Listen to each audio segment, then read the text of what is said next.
नमस्कार सभी को। एक बार फिर से स्वागत है सीसी के योग व्याख्यान माला के एक और अंश में। मैं आचार्य हरदीप शिवाच आपका स्वागत करता हूं। तो आज हम जो बात करने वाले हैं, आज के इस व्याख्यान में हम प्राण चिकित्सा के बारे में ही बात करने वाले हैं। इसके जो अगला हिस्सा है, जो कि आभा मंडल है, उसके बारे में हम बात करने वाले हैं। प्राण चिकित्सा को हमने जैसा कि समझा है कि ऊर्जा चिकित्सा है। जो प्राण चिकित्सा जो है वो एक ऊर्जा चिकित्सा है। जैसे एक शरीर के स्तर पर चिकित्सा होती है, एक मन के स्तर पर चिकित्सा होती है, वैसे ही जो ऊर्जा के स्तर पर जो चिकित्सा की जाती है, जो इलेक्ट्रोमैग्नेटिक लेवल पर जो चिकित्सा की जाती है, आभा मंडल के स्तर पर जो चिकित्सा की जाती है, वो प्राण चिकित्सा कहलाती है। प्राण का मतलब क्या है? प्राण का मतलब हम समझते हैं पहले कॉस्मिक एनर्जी, मतलब एक जीवन ऊर्जा, एक जैव विद्युत शक्ति जिसकी वजह से हम जीवित हैं, उसको हम प्राण बोला गया है हमारे शास्त्रों में। और अलग अलग कल्चर में उसको प्राण, bio electric energy, magnetic energy कहा गया है। तो जब हम प्राण चिकित्सा पर काम करते हैं तो उसका एक जो सबसे ज़रूरी हिस्सा है वो है हमारा आभा मंडल। जैसे हम योग अभ्यास करें या कोई शरीर के स्तर पर चिकित्सा करें तो शरीर के कुछ सिस्टम होते हैं, तो उसकी जो एनाटॉमी फिजियोलॉजी है, जो प्राण चिकित्सा की जो एनाटॉमी फिजियोलॉजी है, वो डिपेंड करती है आपके आभा मंडल पर, आपके ओरा पर। ओरा है आपका इलेक्ट्रोमैग्नेटिक फील्ड। अब हम जानते हैं, नेक्स्ट स्लाइड में हम जानते हैं कि ओरा क्या चीज़ है। जैसा कि एक हर इंसान की एक जीवन ऊर्जा रहती है, जैसे किसी डिवाइस की, जैसे किसी मोबाइल की एक बैटरी रहती है, वैसे ही हर इंसान का एक ऊर्जा का स्तर रहता है, एक इलेक्ट्रोमैग्नेटिक फील्ड रहता है, उसे आभा मंडल या ओरा कहा जाता है। ये आभा मंडल और जो ओरा है, ये सजीव और निर्जीव हर प्रकार की चीज़ों का होता है।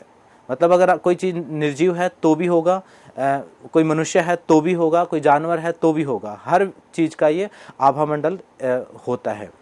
तो इसमें मेन क्या समझा जाता है कि ये हमारा इलेक्ट्रोमैग्नेटिक फील्ड है।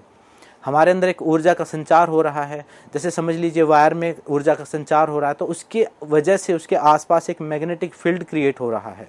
मतलब जैसे समझ लीजिए एक आम भाषा में एक दिया है तो दिए का एक प्रकाश है, तो ऐसे ही चेतना का प्रकाश भी इस आभा मंडल को बोला जाता है। इसके बहुत सारे रूप हो सकते हैं, बहुत सारे साइज हो सकते हैं, बहुत प्रकार हो सकते हैं, हम आगे आने वाली स्लाइड में बात करेंगे। तो पहले हम आभा मंडल का जो बेसिक फंडामेंटल जो है वो जानने की कोशिश करते हैं। आभा मंडल का मतलब है हमारी चेतना का प्रकाश, जिस वजह से हम जीवित हैं, जो हमें जीवन प्रदान करता है, जो हमारे जीवन को गति प्रदान करता है, वो आभा मंडल कहलाता है। अब नेक्स्ट स्लाइड में हम देखते हैं कि आभा मंडल दो प्रकार का होता है। जो इलेक्ट्रोमैग्नेटिक बॉडी है हमारी, जो हमारा योग में जिसको सूक्ष्म शरीर कहा गया है, वो सूक्ष्म शरीर हमारा दो प्रकार का होता है। एक है आंतरिक और एक है बाह्य। प्राणिक चिकित्सा में आभा मंडल को बोला गया है जीव द्रव्य शरीर। मतलब ऐसा शरीर जो दिखाई नहीं देता लेकिन वो उपलब्ध है। इनको हम सीधी आंखों से, नंगी आंखों से नहीं देख सकते, इनको हम फोटोग्राफ्स के द्वारा देख सकते हैं, अलग अलग वीडियो के द्वारा उसको देख सकते हैं। लेकिन अभी हम पहले जानते हैं आंतरिक आभा मंडल और बाह्य आभा मंडल। अब जैसे दिए का प्रकाश आभा मंडल है, तो दिए के आसपास की जो रोशनी है वो आंतरिक आभा मंडल है। जो आसपास की ऊर्जा है, जहाँ पर उसका प्रभाव पड़ता है, जहाँ आप हाथ लगाएंगे तो आपको जलन पैदा होगी, वो आंतरिक आभा मंडल है। और उसका जो प्रकाश फैला हुआ है दूर तक, बहुत दूर तक, वो उसका बाह्य आभा मंडल है। ऐसे ही हमारी चेतना का जो गहन ऊर्जा का स्तर है, जो हमारे शरीर के ऊपर प्रभाव डालता है सीधा सीधा, वो आंतरिक आभा मंडल कहलाता है।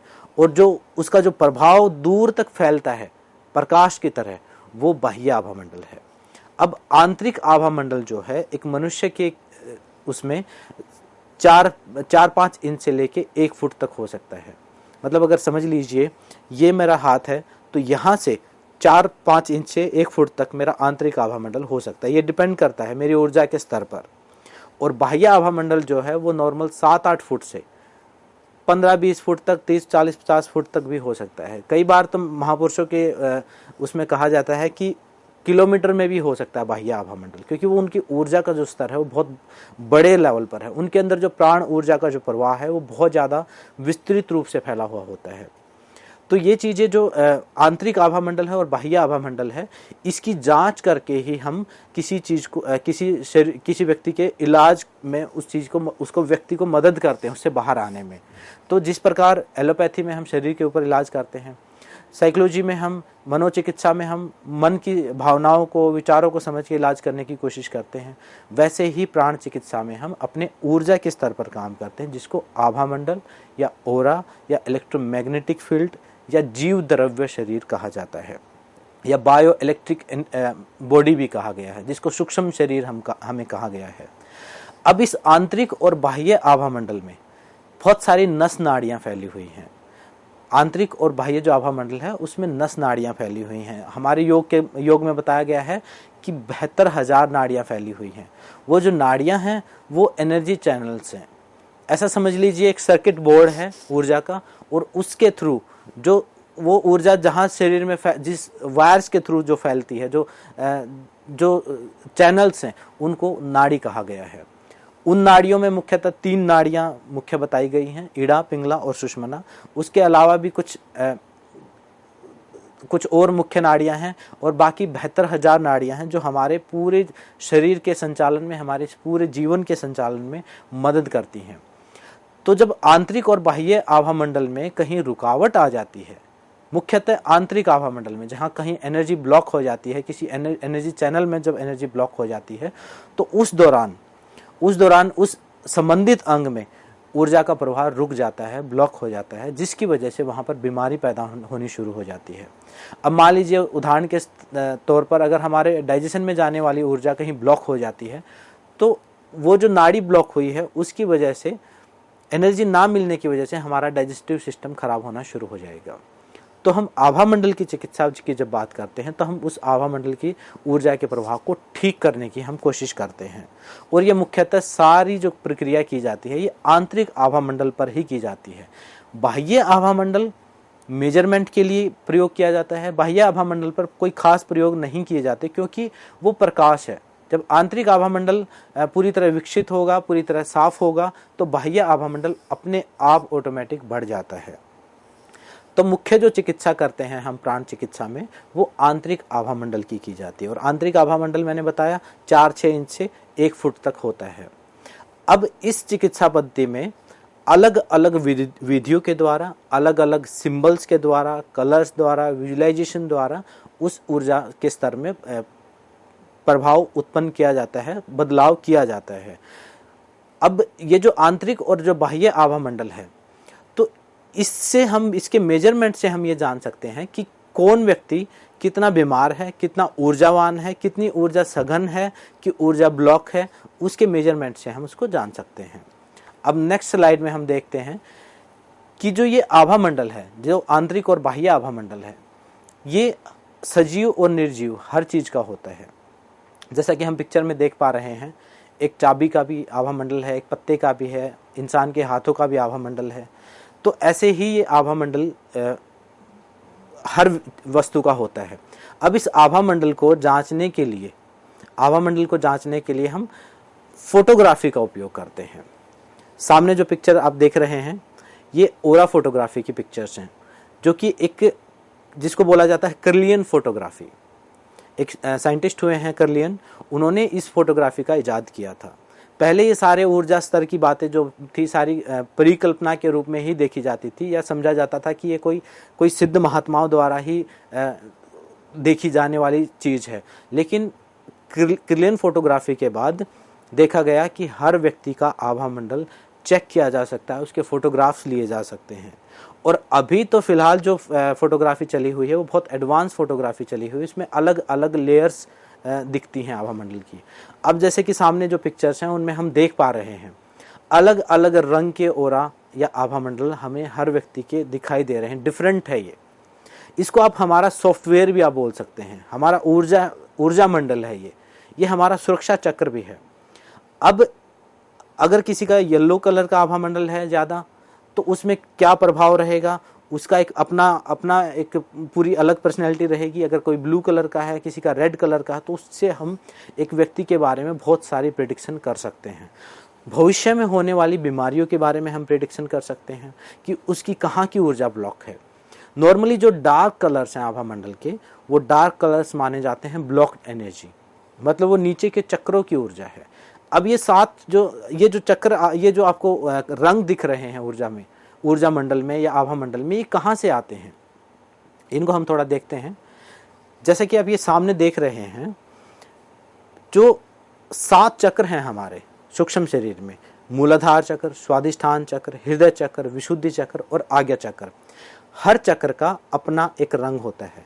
जैसे मूलाधार चक्र का जो रंग रहता है, मूलाधार चक्र की जो ऊर्जा है उसका लाल रंग है। उसके बाद जब स्वादिष्ठान चक्र की जो ऊर्जा होती है वो हमारी ऑरेंज कलर की है। उससे ऊपर जो मणिपुर चक्र की ऊर्जा है वो येलो कलर की है, और जो हृदय चक्र की जो ऊर्जा है वो ग्रीन कलर की है। जो विशुद्धि चक्र है वो स्काई ब्लू कलर की एनर्जी का है, और जो हमारा आज्ञा चक्र है वो डार्क ब्लू कलर की एनर्जी का है, और सबसे ऊपर हमारा सहस्त्रार चक्र जो होता है वो पर्पल कलर की एनर्जी है। अब ये समझ लीजिए, जो आभा मंडल में भी हम जब थोड़ा डीप जाएंगे तो उसको और एक्सप्लेन करने की हम कोशिश करें तो वो 7 चक्रों से मिलकर बना है। 72,000 नाड़ियां हैं और 7 एनर्जी सेंटर्स हैं। 7 ऊर्जा के ऐसे केंद्र हैं जो हमारे शरीर के अलग अलग अंगों को, अलग अलग जीवन के अलग अलग आयामों को प्रभावित करते हैं। तो जब किसी भी चक्र की ऊर्जा बढ़ जाएगी, मान लीजिए मूलाधार चक्र की ऊर्जा हमारे सूक्ष्म शरीर में बढ़ी हुई है, तो लाल रंग देखने में ज्यादा मिलेगा। जैसे कि पिक्चर्स में है, किसी में लाल रंग ज्यादा है। अगर किसी में येलो कलर ज्यादा है, पीला रंग ज्यादा है, तो मतलब मणिपुर चक्र की ऊर्जा उसमें ज्यादा बढ़ी हुई है। हृदय चक्र की अगर ऊर्जा बढ़ी है तो ग्रीन कलर होगा, मतलब जो व्यक्ति है वो इमोशनल ज्यादा होगा। अगर ब्लू कलर की एनर्जी बढ़ी हुई है तो विशुद्धि चक्र और आज्ञा चक्र यानी साइकोलॉजिकल एनर्जी ज्यादा है उस व्यक्ति में। पर्पल कलर की एनर्जी मतलब स्पिरिचुअल एनर्जी ज्यादा है, या फिर व्हाइट लाइट है तो वो भी स्पिरिचुअल लाइट में ही काउंट होती है। तो ऐसे हम एक व्यक्ति की ओरा फोटोग्राफी के द्वारा उसकी अलग अलग होने वाली उसकी पर्सनैलिटी, उसके प्रभाव, उसके जीवन के विभिन्न आयामों का हम पता कर सकते हैं और उसमें सुधार भी कर सकते हैं। अब जैसे ये जो आभा मंडल है, इसको हम सुधार करने के लिए, वैसे तो बहुत सारी विधियां हैं, लेकिन मुख्यतः हमारे विचारों का प्रभाव इस पर पड़ता है। इसको जब हम ऊर्जा स्तर को सुधारने की, आभा मंडल को दुरुस्त करने की जब हम बात करते हैं, तो सबसे बड़ा जो प्रभाव होता है आभा मंडल पर, वो होता है हमारे विचारों का। अगर सकारात्मक विचार रहेंगे, हमारा जीवन के प्रति पॉजिटिव एटीट्यूड रहेगा, तो हमारा आभा मंडल वैसे ही विस्तृत रहेगा, फैला हुआ रहेगा। उसमें सुधार करने की कम से कम आवश्यकता पड़ेगी।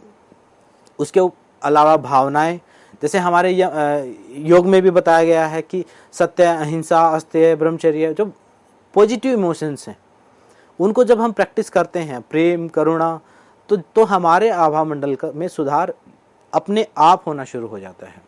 तो इस प्रकार से भावनाएं भी हमारे आभा मंडल को प्रभावित करती हैं।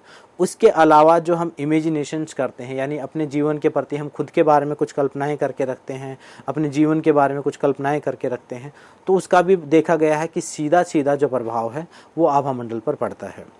उसके अलावा शरीर के अगर कोई रोग हैं, मान लीजिए किसी को घुटनों का दर्द है, किसी को सर्वाइकल है, तो जहाँ भी वो प्रॉब्लम है, शरीर में अगर बीमारी है, तो वहाँ की ऊर्जा भी ब्लॉक होनी शुरू हो जाएगी। ये दोनों चीज़ें इंटरकनेक्टेड हैं। मान लीजिए अगर शरीर में बीमारी है तो ऊर्जा प्रभावित होगी, अगर ऊर्जा ब्लॉक है तो शरीर भी बीमार होना शुरू हो जाएगा।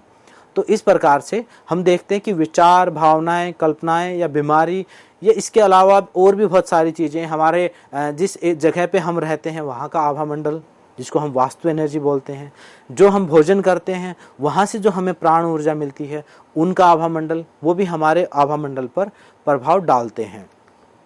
तो अब ये जो आभा मंडल हम देख रहे हैं, ये विभिन्न प्रकार की जो इमेजेस के थ्रू हम देख रहे हैं, महसूस करते हैं, तो इसको मेजरमेंट करने के भी कई सारे तरीके हैं।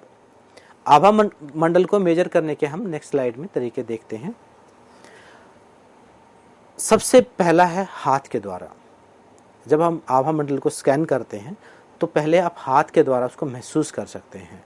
कोई छोटा सा एक प्रयोग मैं आपको बताता हूँ, आप करके देखेंगे तो आपको समझ में आएगा कि आभा मंडल क्या है। आप कहीं भी कंफर्टेबल पोजीशन में बैठ के थोड़े लंबे गहरे सांस लेके अपने आप को स्थिर और रिलैक्स करके हथेलियों को आपस में रब करेंगे और धीरे धीरे ऐसे महसूस करने की कोशिश करेंगे इसको बोलते हैं एनर्जी बॉल एक्सरसाइज। तो आपको खुद का ही आभा मंडल महसूस होगा, आपको खुद महसूस होगा कि आपके हाथ के आसपास, आप ऐसे भी महसूस कर सकते हैं, पहले थोड़ी हथेलियों को रब करके संवेदनशील बनाना है, थोड़ा माइंड को रिलैक्स करना है, उसके बाद आप महसूस करेंगे एक पुल और पुश का एक इफेक्ट आपको महसूस होगा। आपको लगेगा कि जैसे कोई चुंबक है। आप उंगलियों को खोल के ट्राई करेंगे, आप एक फिंगर से ट्राई करेंगे। बहुत सारे प्रयोग प्राण चिकित्सा में कराए जाते हैं अपने आभा मंडल को देखने की, महसूस करने के लिए। तो पहली विधि है आभा मंडल को महसूस करने की, वो है आपके हाथों के द्वारा। इसके अलावा भी हम एक प्रयोग करते हैं, जैसे कि सामने किसी व्यक्ति को हम दूर खड़ा कर देते हैं और हम हथेलियों को रब करके आराम से खड़े हो जाते हैं, इसे आशीर्वाद की मुद्रा में, क्योंकि हम सामने वाले व्यक्ति का आभा मंडल महसूस करना चाहते हैं। तो उस व्यक्ति को धीरे धीरे पास आने के लिए जब हम बोलते हैं तो एक पॉइंट ऐसा आता है कि जहां से भी उसका आभा मंडल शुरू होगा वहां पर आपको पुश फील होना शुरू होगा, आपकी हथेलियां आप पीछे धकेलना शुरू करेंगी आपको। तो उससे भी हम मेजर कर सकते हैं। नॉर्मली ये जो आभा मंडल, ये हम जो मेजर कर रहे हैं अभी दूर से, वो बाह्य आभा मंडल है, और जो हम ये पास से महसूस कर रहे हैं ये आंतरिक आभा मंडल है। अब इस आभा मंडल से फायदा क्या होगा, हमें ऊर्जा का स्तर पता चल जाएगा। मान लीजिए किसी व्यक्ति का हमने और आभा मंडल मेजर किया, और मेजर किया, वो 7-8 फुट है, तो हम ये समझ सकते हैं कि वो सामान्य ऊर्जा का व्यक्ति है। अगर हमने मेजर किया 20-30 फुट दूर से ही हमें पुश महसूस होना शुरू हुआ, तो उसका जो ऊर्जा का स्तर है काफ़ी अच्छा है। एक योग ध्यान करने वाले एक साधक का जो आभा मंडल है, नॉर्मली देखा गया है कि सामान्यतः 20 से 30 फुट होता ही है। एक आम आदमी का जो आभा मंडल है वो 7 से 8 फुट का रहता है। और जो बीमार व्यक्ति है वो जितना बीमार होता चला जाएगा उतना आभा मंडल उसका कम होता चला जाएगा। इस इमेज में हम देख रहे हैं कि आभा मंडल की लेयर्स दिख रही हैं हमें चारों तरफ से। ये जो मॉडर्न फोटोग्राफी है वहां से लिया गया फोटो है, मतलब इसको बोलते हैं GDV फोटोग्राफी, यानी गैस डिस्चार्ज जो टेक्नोलॉजी है उसके द्वारा एक एक लेयर समझ में आती है। अभी जो ये आभा मंडल दिख रहा है ये वेल बैलेंस्ड आभा मंडल है, मतलब इस व्यक्ति को कोई खास इतनी ज़्यादा बीमारी है नहीं, और जो ऊर्जा की जो परत हमें दिख रही है चारों तरफ वो भी प्रॉपर तरीके से फैली हुई है और अच्छे से विस्तृत है और एक समानांतर है। अगर डिस्टर्ब्ड आभा मंडल हम देखेंगे तो वो बीच में कटा फटा रहेगा, उसमें ये कलर्स जो हैं इतने नहीं होंगे। ये जो फोटो लिया गया है, ये फोटो लिया गया है प्राण ऊर्जा चिकित्सा के बाद, मतलब आभा मंडल को ठीक करने के बाद का ये फोटो है। अगर बीमार व्यक्ति का आभा मंडल का फोटो ऐसे लिया जाए तो वो डिस्टर्ब्ड आपको फील होगा, आपको दूर देखने में ही पता चल जाएगा कि इसकी ऊर्जा का जो स्तर है वो अच्छा नहीं है। अब जैसे इस फोटोग्राफी में इस फोटो में हम देखते हैं कि हार्ट सेंटर से नीचे थोड़ा डार्कनेस दिखाई दे रही है, तो ये डार्कनेस जो है ये रिप्रेजेंट करती है वहाँ की ब्लॉक एनर्जी को। मतलब या तो इस व्यक्ति को ये प्रॉब्लम चली हुई है या भविष्य में होने वाली है। आभा मंडल फोटोग्राफी के द्वारा भविष्य में होने वाली बीमारियां भी पता चल जाती हैं। कैसे पता चलती हैं? क्योंकि जब एनर्जी ब्लॉक होती है हमारी, मान लीजिए आज मुझे कोई बीमारी होनी है, कुछ इन्फेक्शंस को, बाहर के इन्फेक्शंस को छोड़ के जो क्रोनिक डिजीज हैं, मान लीजिए किसी को हार्ट डिजीज होने वाली है, तो हार्ट डिजीज तो बाद में पता चलेगी उसको, जब कभी हार्ट अटैक होगा, कभी टेस्ट होगा, कोई कोलेस्ट्रॉल बढ़ा हुआ होगा, लेकिन वहाँ का जो ऊर्जा का स्तर है वो 6 महीने पहले ही डाउन होना शुरू हो जाएगा। मतलब 6 महीने पहले ही आपको पता चलना शुरू हो जाएगा कि यहाँ की एनर्जी अब ब्लॉक होना शुरू हो गई है। तो यहाँ पर आप इसको सुधार करें, इस चीज़ पर ध्यान दें, चाहे वो भोजन द्वारा है, चाहे वो योग द्वारा है, चाहे वो ध्यान द्वारा है या प्राण चिकित्सा द्वारा है, उस चीज़ को दुरुस्त किया जाए पहले ही। अगर नहीं किया जाएगा तो अभी वो सूक्ष्म शरीर में है वो बीमारी, धीरे धीरे वो भौतिक शरीर में रिफ्लेक्ट होगी। मतलब अभी हमारे वो सॉफ्टवेयर में है, बाद में वो हमारे हार्डवेयर में भी आ जाएगी, तो हम उसको कंट्रोल करना थोड़ा मुश्किल काम होगा और बहुत समय उसको रिपेयर करने में या ठीक करने में लग जाएगा। तो दूसरी जो विधि है, दूसरी जो हम आभा मंडल को महसूस करने की जो विधि देखते हैं वो है आँखों के द्वारा। आँखों के द्वारा भी देखने के लिए एक प्रयोग आप कर सकते हैं। जिनको थोड़ा सा इंटरेस्ट है आभा मंडल में या प्राण चिकित्सा को समझना चाहते हैं, तो अपने आभा मंडल को देखने के लिए आप ऐसे 5 फिंगर्स को अपनी थोड़ा रब करके खोल दें, और कोई भी व्हाइट बैकग्राउंड हो तो उसके पीछे कहीं भी 2 उंगलियों के बीच में लगातार बिना पलक झपकाए आप देखें। व्हाइट बैकग्राउंड हो उसके बीच में आप देखने की कोशिश करेंगे तो कुछ 1-2 मिनट में ही आपको एक धुंधलापन अपने हाथ के आसपास दिखना शुरू हो जाएगा। तो वो भी इस आपका आभा मंडल है, वो आंतरिक आभा मंडल आपको दिखेगा। बाह्य इतना जल्दी नहीं दिखता, आंतरिक आभा मंडल आपको दिखना शुरू हो जाएगा।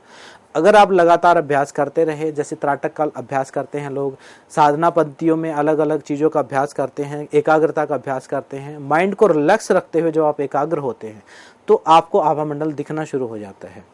किसी एक व्यक्ति पर, अगर आपके सामने कोई व्यक्ति बैठा है, उसके नोज टिप पर या आज्ञा चक्र पर आप फोकस करेंगे लगातार थोड़ी देर के लिए शांत मन के साथ, तो आपको उसके आसपास का आभा मंडल दिखना शुरू हो जाएगा, महसूस होना शुरू हो जाएगा। आपको एक धुंधलापन, एक धुंध जैसा महसूस होगा। उसको अभ्यास के द्वारा, जो सिद्ध योगी हैं वो अभ्यास के द्वारा रंग भी देख लेते हैं, जो कि फोटोग्राफी में दिखाया गया है। वैसे ही कलर्स जो सिद्ध योगी होते हैं या जिन्होंने अपने आज्ञा चक्र को जागृत कर लिया है, वो इन सारे कलर्स को देख पाते हैं।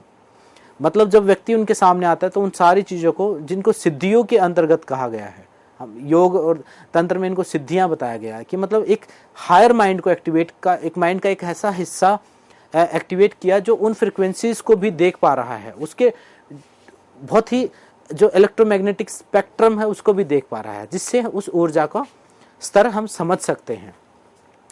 तीसरा जो हम मेथड देखते हैं आभा मंडल को महसूस करने का, वो है महसूस करना।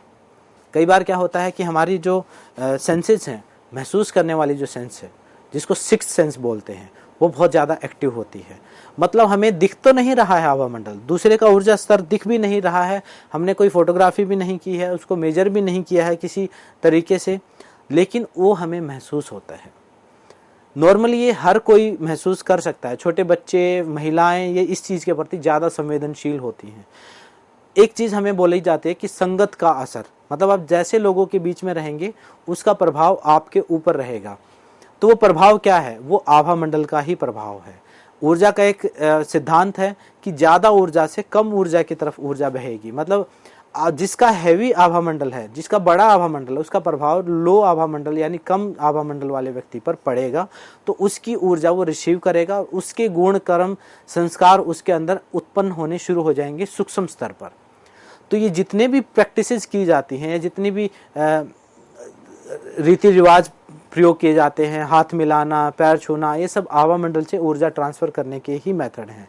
इसके अलावा भी हम आभा मंडल को महसूस करने के लिए ओरा रोड्स, इलेक्ट्रिक रोड्स भी आती हैं और सिंपल कॉपर रोड्स भी आती हैं, उनके द्वारा भी हम मेजर करते हैं किसी स्थान के आभा मंडल को, किसी व्यक्ति के आभा मंडल को।